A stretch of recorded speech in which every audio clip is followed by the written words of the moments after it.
사도 바울이요, 총 3번, 바울의 마지막 로마 여정까지 포함한다면 총 4번의 선교 여행을 떠났다고 알려져 있습니다.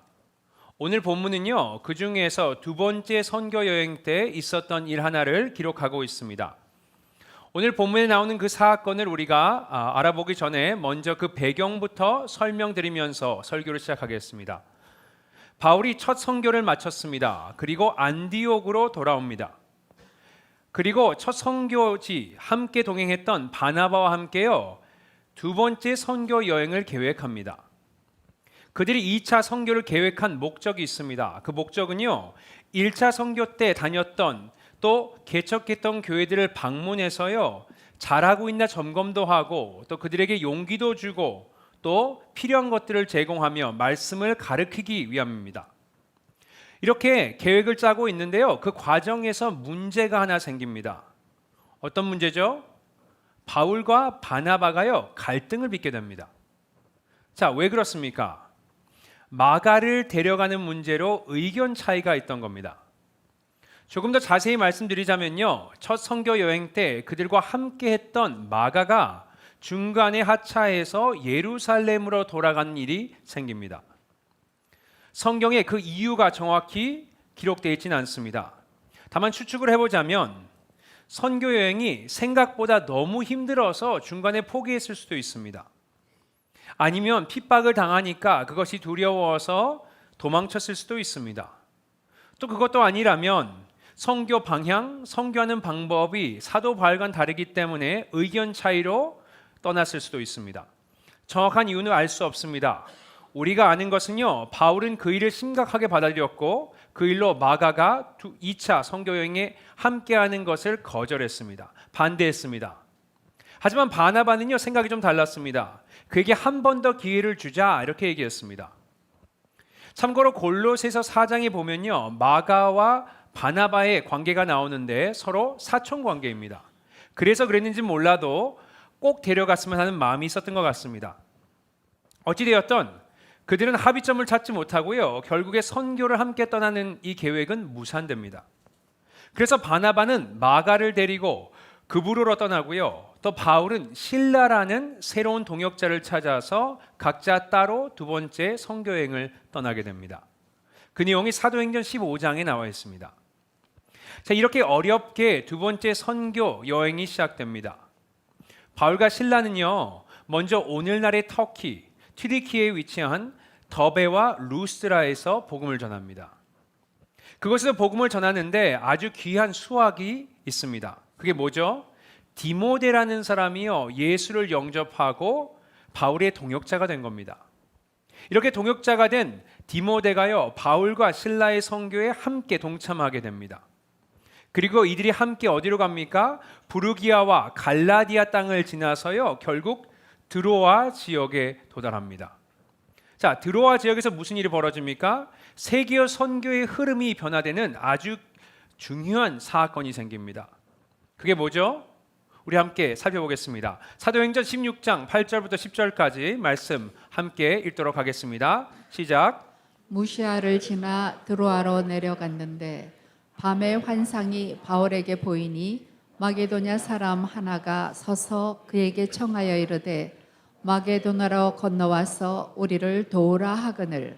바울이 그 환상을 보았을 때 우리가 곧 마게도냐로 떠나기를 힘쓰니 이는 하나님이 저 사람들에게 복음을 전하라고 우리를 부르신 줄로 인정함이로라. 자, 무슨 일이 벌어집니까? 바울이 밤에요, 환상을 보게 됩니다. 자, 무슨 환상입니까? 마게도냐 사람 한 명이 나타났어요. 그들을 도와달라, 와서 도와달라고 청합니다. 그리고 바울이 분별을 하죠. 아, 이것은 하나님의 뜻이구나. 하나님이 마게도냐 지방에 가서 복음을 전하라는 하나님의 뜻이구나. 분별합니다. 그래서 방향을 틀죠. 선교 목적지를 더 이상 아시아가 아닌 유럽으로 가게 됩니다. 그렇게 바울, 실라 또 디모데가요, 발길을 돌려서 마게도냐로 향합니다. 자, 마게도냐 지역에서요, 바울과 또 그와 함께한 이들이요, 3도시를 방문합니다. 자, 그게 어디입니까? 첫 번째 도시는요, 빌립보라 하는 도시입니다. 그곳에서 무슨 일이 벌어집니까? 루디아라는 여인을 만나고 그가 예수를 영접하면서요, 유럽 지역에서 처음으로 복음을 받아들인 자가 됩니다. 그리고 또 그곳에서요, 바울이 귀신의 힘으로 점을 치던 귀신 들린 여종에게서 귀신을 내쫓으면서 치유합니다. 그 일을 통해서 많은 일들이 일어났는데 수입원이 사라졌잖아요. 그래서 그들이 화가 나서 바울과 그 일행을 고발합니다. 그래서 그들이 감옥에 붙잡히는 일이 생깁니다. 하지만 결국은 풀려나고요. 그래서 드디어 오늘 본문에 등장하는 마게도냐의 나머지 두 도시로 가게 됩니다. 자, 그게 어디입니까? 한번 살펴보겠습니다. 1절 말씀 이렇게 시작합니다. 그들이 암비볼리와 아볼리나로 가서 다녀가 데살로니가에 이르니 했습니다. 자, 빌립보에서요, 서쪽으로 30마일 정도 가서 암비볼리라는 도시를 가게 되고요. 또 그곳에서 30마일을 더 가서 아볼리나라는 도시에 도달하게 됩니다. 그 다음에 남쪽으로 40마일을 내려와서 목적지인 데살로니가에 도착하게 됩니다. 데살로니가가요, 마게도냐의 두 번째 사역지입니다. 자, 그리고 나중엔 어디로 갑니까? 오늘 본문을 보시면 마게도냐 마지막 목적지가 나오는데 그게 어디입니까? 10절에 이렇게 나와 있습니다. 밤에 형제들이 곧 바울과 실라를 어디로 보내요? 베레아로 보내니, 베레아입니다. 이렇게 마게도냐로 가라는 명령을 받고 사역을 한 3대 도시가 빌립보가 있고요, 데살로니가, 또 베리아, 이렇게 세 도시가 있습니다. 자, 이런 생각 안 드세요? 왜 이 도시에 갔을까? 마게도냐에 많은 도시들이 있었을 텐데요, 왜 이 세 도시로 갔을까?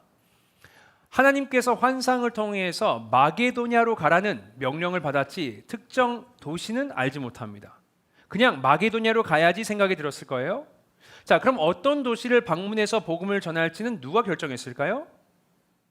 아마 바울이 결정했을 겁니다. 그죠? 자, 그렇다면 바울은 왜 빌립보, 데살로니가, 또 베레아 이 세 도시를 선택했습니까? 그것은요, 이 세 도시가 갖고 있는 공통점을 우리가 살펴보면 알 수 있을 것 같습니다. 자, 공통점이 뭐죠? 이 세 도시 모두가 로마 제국의 교통 요지이고 중요한 상업 도시였습니다. 인구가 많은 대도시였습니다. 자, 특히 데살로니가는요, 마게도냐의 수도였습니다. 당시 인구가 대략 20만 명이 있었다고 추정합니다. 그리고 누가는 빌립보에 대해서 이렇게 설명을 했습니다. 사도행전 16장 12절에 첫 성이다 그랬습니다. 첫 성이다 무슨 의미입니까? 첫째 가는 성, 다시 말해서 최고인 도시, 최고의 성이라는 뜻입니다. 이렇게 대도시이기 때문에 또 위치를 고려해서 바울과 또 그 일행들은요, 이곳에서 복음을 전하기로 결정을 합니다. 자, 이것은 이상한 것이 아닙니다. 생각해 보세요. 하나님이 여러분의 꿈에 나타나서, 환상에 나타나서요, 뉴욕으로 가서 복음을 전하라고 한다고 생각해 보십시오. 어디로 가시겠습니까? 뉴욕 시골로 가시겠습니까? 아닐 겁니다. 아마 대부분은요, 뉴욕시로 가실 겁니다. 도시로 갈 거라 이런 얘기입니다. 그래서 바울과 그 일행들도요, 어디로 갑니까? 큰 대도시로 가는 겁니다. 그리고 거기에는요, 전략적인 이유도 있습니다. 일단 인구가 많아야지 많은 사람들에게 복음을 전할 수 있고 효과적으로 사역할 수 있는 겁니다. 또 말씀드렸지만 이 도시들은요, 교통의 요지에 있었기 때문에 복음이 다른 곳으로 빠르게 퍼질 수 있게 하기 위해서는 이 도시들을 선택한 것 같습니다. 자, 이렇게 바울은요, 복음이 확산되기 가장 유리한 마게도냐의 도시를 택해서 전략적으로 지금 복음을 전하고 선교를 하고 있는 겁니다. 이게 바울이 오늘 본문에 등장하는 데살로니가와 베레아에서 사역하게 된 배경입니다. 자, 그럼 그곳에서 무슨 일들이 벌어졌는지 함께 살펴보도록 하겠습니다. 자, 바울이 데살로니가를 갔습니다. 베레아를 갔습니다. 가장 먼저 한 행동이 무엇입니까? 성경을 한번 보겠습니다. 1절에 제가 읽어드리겠습니다. 후반절에 이렇게 나옵니다. 데살로니가에 이르니 거기 유대인의 회당이 있는지라 했습니다. 자, 10절은 함께 읽어볼까요? 있습니다. 시작. 밤에 형제들이 곧 바울과 실라를 베레아로 보내니 그들이 이르러 유대인의 회당에 들어가니라. 자, 뭘 합니까? 바울이 데살로니가를 방문했을 때도 또 베레아를 방문했을 때도 하는 것이 있습니다. 뭘 하죠? 유대인 회당을 찾아갑니다. 자, 참고로 빌립보에서는 회당을 가지 않습니다. 그건 빌립보에 유대인 인구가 크지 않았기 때문에 회당이 없었기 때문입니다. 있었으면 당연히 그 회당을 찾았겠죠. 그리고 이런 바울의 행보가요, 사도행전을 읽어보시면 흔히 있는 일입니다. 제가 몇 가지 예를 들어보겠습니다. 9장을 보시면요, 사도 바울이 예수님을 만나서 회심하게 됩니다. 그리고 다메섹으로 가는데 다메섹에서 어디를 찾아갑니까? 회당입니다. 자, 13장, 14장을 보시면요, 바울의 첫 선교 여행이 기록되어 있습니다. 그때 방문한 도시 중에 살라미가 있고요, 비시디아 안디옥, 이고니온이라는 도시가 있었습니다. 그곳에 가서 어디를 방문해요? 유대인 회당을 방문합니다. 또 오늘 본문 후를 계속 읽어보시면요, 바울의 2차 선교가 계속되는데 그때 아테네, 고린도, 에베소 같은 도시를 방문합니다. 자, 그때도 뭘 하죠? 어김없이 유대인 회당을 방문합니다. 그래서 오늘 본문의 기자인 누가가 이런 말을 하는 겁니다. 2절에 보시면 바울이 자기의 관례대로 그들에게로 들어가서, 자기의 관례대로 평소에 했던 것처럼 습관대로 뭘 했다고요? 그들에게로 들어가서, 이게 뭡니까? 유대인 회당에 갔다는 겁니다. 자, 그렇다면 이런 질문을 해봐야죠. 바울은 도대체 왜 유대인 회당으로 가는 걸까요? 자, 회당에 가서 뭘 합니까? 2절 말씀 읽어보겠습니다. 시작.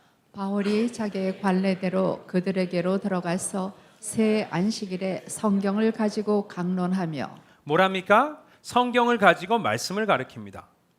참고로 여기서 성경이라 하면요, 성경이 아직 완성되지 않았기 때문에 구약 성경 39권을 얘기하는 겁니다. 이 말씀을 가지고 뭘 합니까? 지금 회당에서 설교를 하고 있는 겁니다. 자, 바울의 설교 내용 어떤 내용입니까? 계속 읽어볼까요? 3절 읽습니다. 시작. 뜻을 풀어 그리스도가 해를 받고 죽은 자 가운데서 다시 살아나야 할 것을 증언하고 이르되 내가 너희에게 전하는 이 예수가 곧 그리스도라 하니. 무슨 내용입니까? 예수님에 대한 내용입니다. 구체적으로 설명하자면요, 지금 바울이 구약 성경을 통해서 구약 성경에서 예언하고 있는 오실 메시아, 그분이 오셨다는 겁니다. 그분이 누구예요? 예수 그리스도라는 겁니다. 그토록 유대인들이 기다리던 그 메시아가 도착했다, 왔다. 누구예요? 예수님이라는 겁니다. 자, 한번 생각해 보시면요, 아마 여러분 중에 지금 이 상황이 이해가 가지 않는 분이 분명히 계실 겁니다. 자, 왜 그렇습니까? 한번 상상해 보세요. 제가 유대인 회당에 가서요, 예수에 대해서 설교하게 해달라고 요청한다고 생각해 보십시오. 어떻게 되겠습니까? 그게 가능하겠습니까? 아니요. 안 해봤지만 우리는 알 수 있습니다. 그들이 당연히 안 된다고 하겠죠. 자, 그렇다면 유대인들은 왜 바울이 회당에서 설교하는 것을 허락했을까라는 질문을 해볼 수밖에 없습니다. 자, 이 점을 이해하려면요, 저희가 당시에 회당 문화와 또 관습, 또 바울의 크레덴셜, 그죠? 배경에 대해서 우리가 알아야 하는 겁니다. 자, 당시 회당 문화가요, 여행하는 랍비가 있다면 그에게 설교할 기회를 주는 그런 관습이 있었습니다. 더군다나 바울이 누구입니까? 자, 타지에서 방문객들이 왔어요. 그들이 물어봤겠죠. 당신들이 누군지, 뭐 하는 사람인지, 또 어디서 왔는지 물어봤을 겁니다.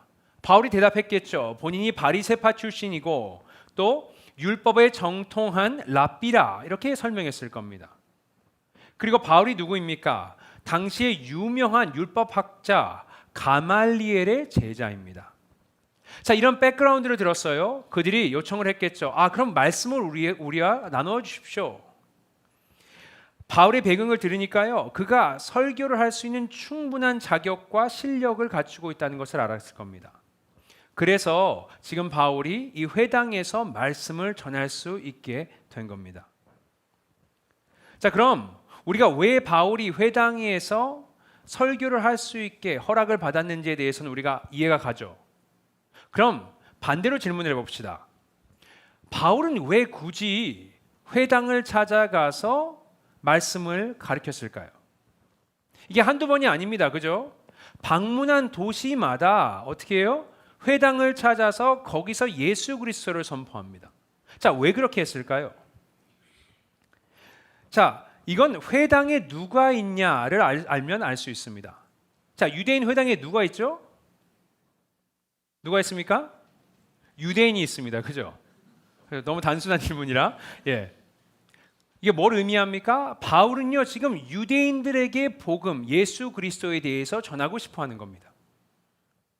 자, 왜 그랬을까요? 왜 바울은 유대인들에게 복음을 전하기를 원합니까? 제가 생각해 봤는데요. 아마 두 가지 이유가 있는 것 같습니다. 첫 번째는 개인적인 이유예요. 바울의 사심이 좀 들어가 있는 것 같습니다. 자, 이렇게 말씀드린 이유는요, 지금 바울이 유대인들을 어떻게 생각하냐, 이것을 우리가 보면 알 수 있습니다.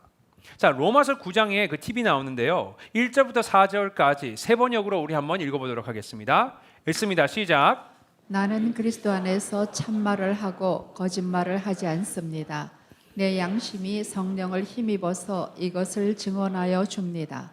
나에게는 큰 슬픔이 있고 내 마음에는 끊임없는 고통이 있습니다.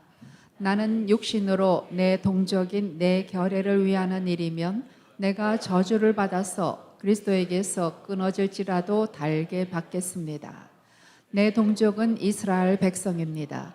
그들에게는 하나님의 자녀로서의 신분이 있고 하나님을 모시는 영광이 있고 하나님과 맺은 언약이 있고 율법이 있고 예배가 있고 하나님의 약속들이 있습니다. 자, 이걸 보니까 무슨 생각이 드십니까? 바울이 동족인 유대인들, 이스라엘 사람들을 어떻게 생각하는지 우리가 알 수 있습니다. 얼마나 사랑하냐면요, 그들이 예수 그리스도만 만날 수 있다면 내가 예수와 끊어져도 그게 낫다고 생각합니다. 그 정도로요, 지금 이스라엘 백성들, 유대인들을 아끼는 겁니다.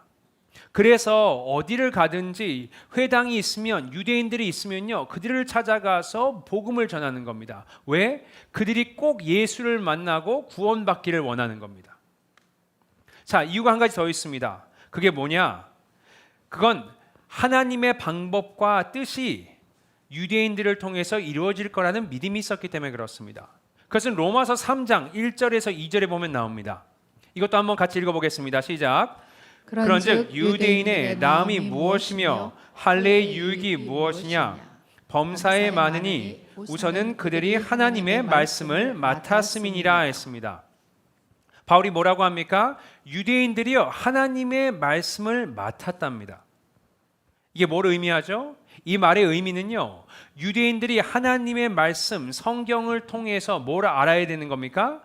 메시아, 그리스도, 구원자가 누구일 것인지를 그들이 알아야 된다는 겁니다. 자, 그게 누구죠? 예수 그리스도라는 겁니다. 예수 그리스도를 말씀을 통해서 유대인들이 메시아인 것을 깨닫고 그 진리를 누구에게 전해야 합니까? 이방인들, 말씀을 받지 못한 그들에게 전해야 된다는 겁니다.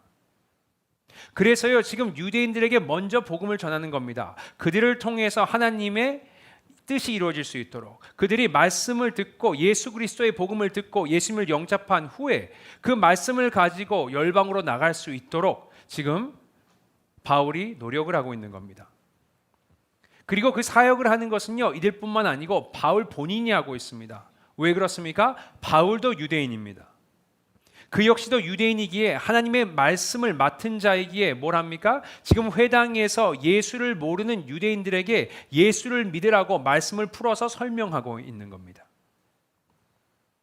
자, 바울은 어떤 마음으로 이 말씀을 선포합니까? 그냥 해야 되니까, 하나님이 시켰으니까 형식적으로 하는 것이 아닙니다. 그가 얼마나 간절한지, 어떤 책임감을 갖고 이 사역을 감당하는지는요, 오늘 본문에 고스란히 나와 있습니다. 자, 2절 말씀 한번 다시 읽어보겠습니다. 2절 말씀 시작. 바울이 자기의 관례대로 그들에게로 들어가서 새 안식일에 성경을 가지고 강론하며. 자, 뭐라고 했습니까? 성경을 가지고 뭘 했다고요? 강론하며. 바울이 성경을 가지고 설교했다, 성경을 가지고 그냥 가르쳤다, 이렇게 표현하지 않습니다. 누가는 뭐라 그럽니까? 성경을 가지고 강론했다고 합니다. 자, 강론하다 무슨 의미입니까? 이것을 헬라어로 보면요, 이 단어의 의미를 잘 알 수 있습니다. 헬라어로 이겁니다. 디아 레고마이, 디아 through, 통과하다 이런 뜻이고요. 레고마이 뭡니까? 말하다 하는 겁니다. 뭔가를 통과시키기 위해서 말을 하는 겁니다. 그런 의지를 가지고 뭔가를 푸시하기 위해서, 푸시드로 하기 위해서 지금 말하고 있다는 겁니다. 다시 말해서 그냥 정보만 전하는 것이 아니고 그의 생각과 그가 믿는 것을 통과시키기 위해서, 통찰시키기 위해서, 설득하기 위해서 지금 바울이 노력을 하고 있다는 겁니다. 자, 그렇다면 바울은 그들을 어떻게 설득합니까? 자, 3절 말씀 함께 읽도록 하겠습니다. 시작. 뜻을 풀어 그리스도가 해를 받고 죽은 자 가운데서 다시 살아나야 할 것을 증언하고 이르되 내가 너희에게 전하는 이 예수가 곧 그리스도라 하니 했습니다. 자, 두 가지를 했다 했습니다. 그죠? 먼저 뭡니까? 뜻을 풀었다 했습니다. 뜻을 풀었다. 무슨 의미죠? 원어로 보면요. 디아노이곤입니다. 열다 이런 뜻입니다. 말씀을요, 연 겁니다. 말씀을 오픈한 겁니다. 이 구약 성경의 39권 이것을 활짝 열어서요 그들에게 보여주는 겁니다. 자, 너희들이 봐봐. 구약에서 나와 있는 메시아가 누군지 한번 봐봐. 이러면서 성경을 통해서 그들에게 말씀을 전하고 그들을 설득하고 있는 겁니다. 왜 그렇죠? 구약 성경의 메시아가 누군 것을 보고 신약 성경의 예수 그리스도를 비교해 보면요, 아, 예수가 메시아구나, 구원자구나, 하나님께서 약속하신 그분이구나를 알 수 있다는 겁니다. 제가 신학교를 다닐 때요, 어떤 교수님이 이런 말씀을 하셨습니다. 구약은 문제지고 신약은 답안지다 이런 얘기를 하셨습니다. 뭡니까? 구약에서요 우리의 죄에 대해서, 문제에 대해서 어떻게 해결할지를 나와 있지 않고요, 그냥 메시아를 통해서 한다고만 나옵니다. 하지만 신약을 열어보면 뭐가 나오죠? 거기에 대한 답이 나오는 겁니다. 마찬가지로 그들에게 구약을 열어서 보라는 겁니다. 메시아가 올 것인데 보라는 겁니다. 그리고 그 답을 지금 사도 바울이 알려주고 있는 겁니다. 메시아가 누구죠? 어떻게 구원을 받을 수 있습니까? 오직 예수 그리스도를 통해서 구원을 받을 수 있다는 것을 가르치고 있는 겁니다. 자, 또 뭘 합니까? 계속 읽어보시면 이렇게 나옵니다. 그리스도가 해를 받고 죽은 자 가운데서 다시 살아나야 할 것을 증언하고 증언했다 했습니다. 이것의 의미는요, 그들이 이해할 수 있도록, 공감할 수 있도록 설명했다는 겁니다. 아마도 왜 예수님이 우리의 구원자인지 설명한 것 같습니다. 본인이 바리새인으로서 열심을 내는, 또 의로운 삶을 살기 위해서 정말 많은 노력을 했던 자가 바로 바울입니다. 하지만 아무리 노력을 해도, 의로워지려고 스스로 노력을 해도 의로워질 수 없다는 것을 깨달은 겁니다. 율법으론 의로워질 수 없다. 그래서 어떻게 합니까? 예수라는 답을 찾은 겁니다. 그것을 이들에게 지금 간증하면서 증언하고 있는 겁니다. 자, 이렇게 바울이 어떻게 설교합니까? 그들에게요, 말씀을 풀어서 설명을 하고요, 또 본인이 만난 예수 그리스도에 대해서 간증을 하면서 그들을 전도하기 위해 지금 힘쓰고 있는 겁니다. 자, 바울이 왜 이렇게까지 할까요? 그 이유는요, 하나님의 말씀을 맡은 자라는 것을 인지하고 있었기 때문에 그런 겁니다. 자, 이렇게 바울이요 정말 열심히 노력을 해서 유대인들에게 복음을 전하려고 합니다. 자, 그렇지만 이 사람들이 어떻게 반응을 합니까? 자, 먼저 데살로니가 사람들이 어떻게 반응하는지 살펴보도록 하겠습니다. 4절 말씀 함께 읽겠습니다. 시작. 그 중에 어떤 사람 곧 경건한 헬라인의 큰 무리와 적지 않은 귀부인도 고난을 받고 바울과 실라를 따르나. 자, 먼저 많은 경건한 헬라인들이 예수님을 영접합니다. 자, 그들이 누구죠? 경건한 헬라인들. 이들은요, 유대인의 하나님 야훼, 여호와를 믿는 이방인들입니다. 대표적인 인물이 사도행전 10장에 나오는 백부장 고넬료입니다. 이렇게 데살로니가에 살던 많은 이방인들이요, 복음을 전하는 것을 듣고 예수님을 구주로 영접합니다. 자, 그렇다면 정작 바울이 그토록 믿었으면 했던 유대인들, 이스라엘 백성들, 유대인 지도자들은 어떻게 반응합니까? 자, 5절 말씀 함께 보도록 하겠습니다. 시작. 그러나 유대인들은 시기하여 저자의 어떤 불량한 사람들을 데리고 떼를 지어 성을 소동하게 하여 야손의 집에 침입하여 그들을 백성에게 끌어내려고 찾았으나 했습니다. 정작 유대인들은요, 그 말씀을 거부합니다. 예수님 믿기를 거부합니다.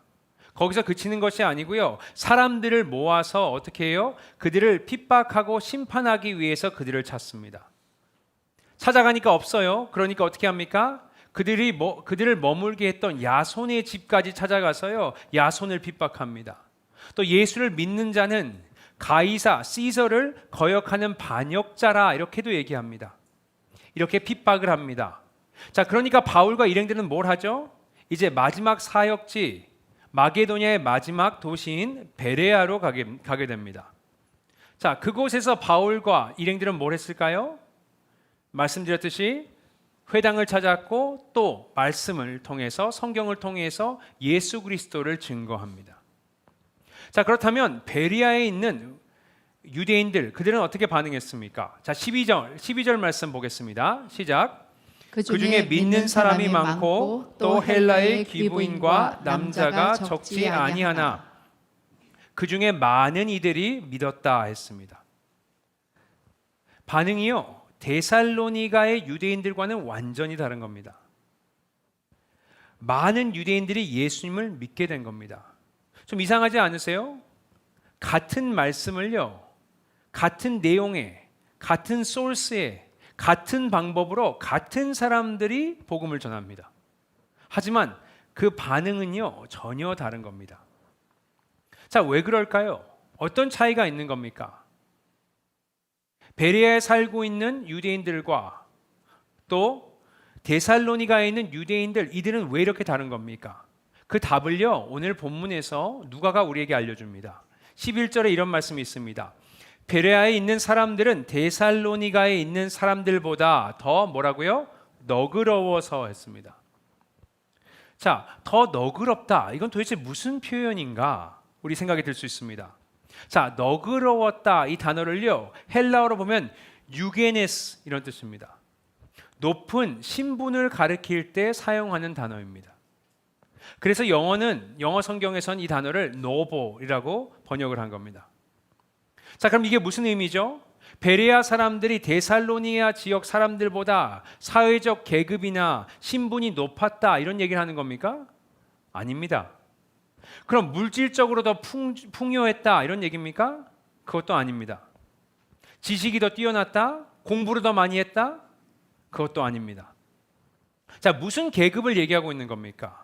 마음의 계급을 얘기하고 있는 겁니다. 그들의 마음의 상태가요, 그 급이 더 위라는 겁니다. 더 구체적으로 말씀드리자면요, 말씀을 받아들이는 그 마음이요, 그 태도가 훨씬 더 노보, 고상한 겁니다. 한 단계 위인 겁니다. 자, 바울이 왜 이렇게 얘기합니까? 그들의 마음이 어떻길래 이런 얘기를 하는 겁니까?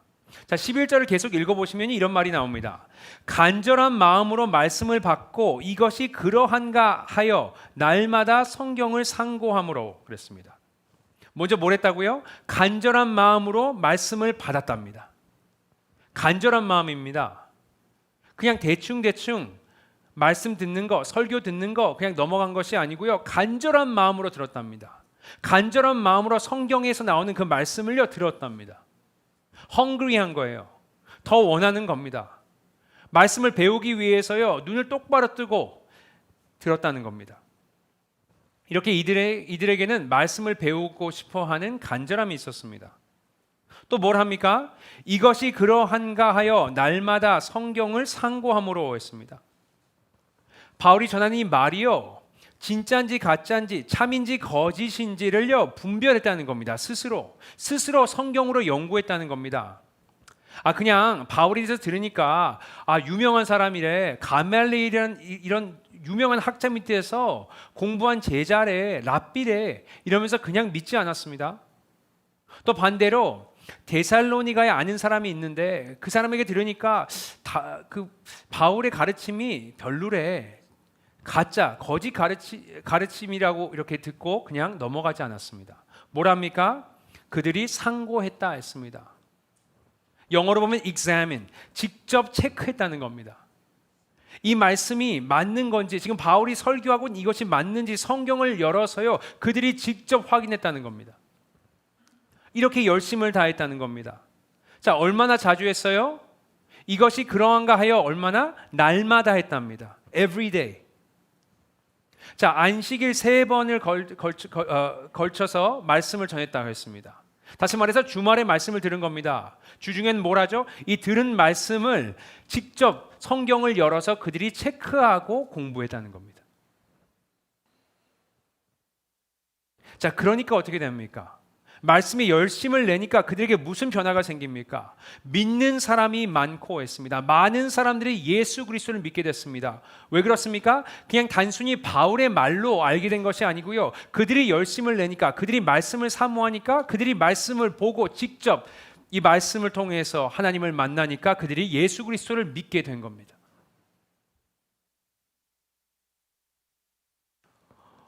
오늘 우리는요, 하나님의 말씀을 대하는 태도가 어떤지 한번 돌아봐야 합니다. 말씀을 듣고 받아들이시는 여러분의 태도는 어떠십니까? 여러분의 태도가 데살로니가 유대인들과 또 베레아의 유대인들과 비교하자면 어디에 더 가까우십니까? 여러분께 하나님의 말씀을 알고 배우고 이 말씀을 순종하려는 그 뜨거움과 열정과 열심이 있으십니까? 우리 솔직해져야 합니다. 여러분께서 만약에 일주일에 한 번 교회에 오셔서 말씀을 듣고요 그냥 떠나신다면, 그 말씀을 사모하고 열심이 없다면요, 죄송하지만 거기엔 문제가 있는 겁니다. 말씀을 들으시고요 주중에 어떻게 합니까? 베레아 유대인들처럼 이 말씀을 통해서 읽으시고 묵상하시고 또 이 말씀을 통해서 연구하시고 하나님께 나아가셔야 하는 겁니다. 주일날 설교 말씀을 들으시죠? 아, 맞을 거야. 왜? 목사님이니까 다 맞는 소리만 할 거야. 신학교 나오셨잖아. 여러분, 저를 믿지 마십시오. 뭘 하셔야 합니까? 제가 드리고 있는 말씀이 참인지 아닌지요, 말씀을 열어서 직접 확인해 보세요. 예전에 제가 교회에서 설교할 때 어린 청년이 한 명이 있었는데요, 꼭 제가 설교하고 나면요 한 하루 있다가 텍스트가 하나가 옵니다. 목사님, 이런 얘기를 하셨는데 아닌 것 같습니다.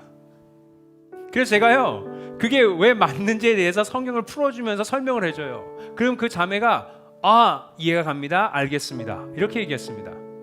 또 그렇다고 해서 여러분이 저한테 다 텍스트를 안 하셔도 괜찮습니다. 네, 우리 김성훈 목사님이나 김지영 목사님 이용해 주시면 감사하겠습니다. 이렇게요 말씀에 여러분이 열심을 가지셔야 한다는 겁니다. 그랬을 때 어떻게 됩니까? 우리의 삶이 변하게 됩니다. 예전에 어떤 목사님이 하신 말씀을 들은 적이 있습니다. 이분이 중국 지하교회에서 초청을 받아서요 말씀을 전해달라 이렇게 부탁을 받았답니다. 하루 말씀을 전해달라 이렇게 해서 한 세션이구나. 그래서 준비를 하셔 가셨대요. 말씀을 전하셨습니다. 2시간 정도 설교하셨답니다. 이 정도면 됐겠지 하고 끝나셨대요. 기도하시면서 감사합니다, 아멘 이렇게 했답니다. 눈을 떠서 보는데요 사람들이 다 황당한 눈빛으로 목사님을 쳐다봤답니다. 그래서 통역관을 불러서 무슨 일인지 알아보니까 한 명이 이렇게 얘기하는 겁니다. 내가 지금 말씀을 배우려고 목사님 저 멀리서 2주 동안 기차를 타고 걸어서 여기까지 왔는데 2시간이 무슨 말도 안 되는 얘기입니까? 말씀을 더 가르쳐 주세요. 내가 배고픕니다. 헝그리합니다.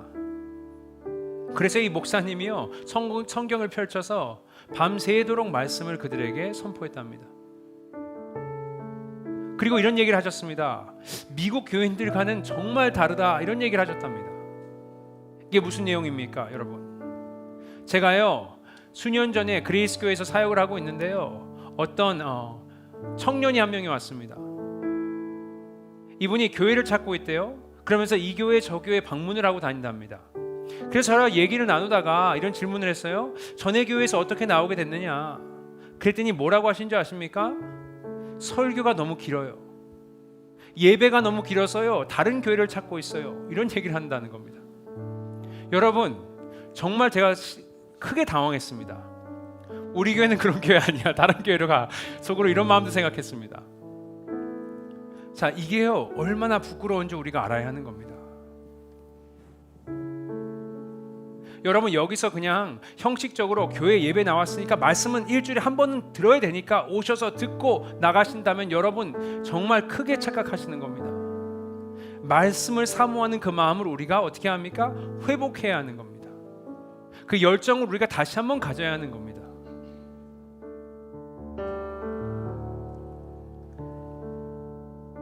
또한 말씀을 사모하는 바울의 마음을 아셨으면 좋겠습니다.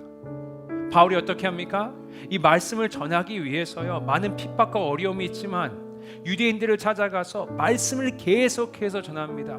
듣기 싫어하는 사람들이 대부분이에요. 그래도 전합니다. 여러분은 어떤 마음으로 하나님의 말씀을 전하고 계십니까? 바울의 열심과 열정이 있으십니까? 영혼을 사랑하는 마음이 있으십니까? 제가 좀 창피한 얘기지만 이번에 제가 한국을 방문했습니다. 오랜만에 갔는데 오랜만에 친척분을 만나서 복음을 전할 기회가 있었습니다. 좀 부끄러운 것은요, 제가 이분들을 만나서 복음을 전하자 이런 생각을 제가 처음에는 하지 못했습니다. 제가 갈 때가 다 되니까 저희 어머니가 저한테 전화를 하셔가지고 이모부를 찾아가서 좀 멀겠지만 귀찮겠지만 가서 복음을 좀 전해달라 부탁을 하셨습니다. 제가 알겠다고 하고선 솔직히 좀 부끄러웠습니다. 나는 왜 그 생각을 먼저 하지 못했을까? 우리 이모와 이모부가 예수님을 안 믿는데 내가 그분들을 10년 만에 뵙는데 내가 목사잖아, 내가 복음을 전해야지 라고 생각을 했습니다. 그래서 좀 부끄러웠습니다. 여러분 제가 왜 이런 생각을 못했냐면요, 제가 한 가지 잊어버리고 있었던 사실이 있었기 때문에 그렇습니다. 그게 뭡니까? 하나님의 말씀을 맡은 자라, 이것을 제가 잊어버리고 있는 겁니다. 여러분 단순히 바울과 유대인들만 하나님의 말씀을 맡은 것이 아니고요, 그 하나님의 말씀을 이제는 우리가 맡은 겁니다. 그렇다면 그 말씀을 가지고요 바울처럼 열심을 내서 우리의 주위 사람들에게 우리가 전해야 하는 겁니다. 이렇게 하나님께서 우리에게 오늘 은혜를 베푸셔서 말씀을 대하는 우리의 마음과 태도가 바울의 마음으로 또 베레아 유대인들의 마음으로 변하기를 바랍니다. 베레아 유대인들처럼 하나님의 말씀에 열심을 내시고 하나님의 말씀을 사모하시기를 바라고요, 또 바울처럼 열정적으로 하나님의 말씀을 전파하시는 저와 여러분 되시기를 예수님의 이름으로 축복드립니다.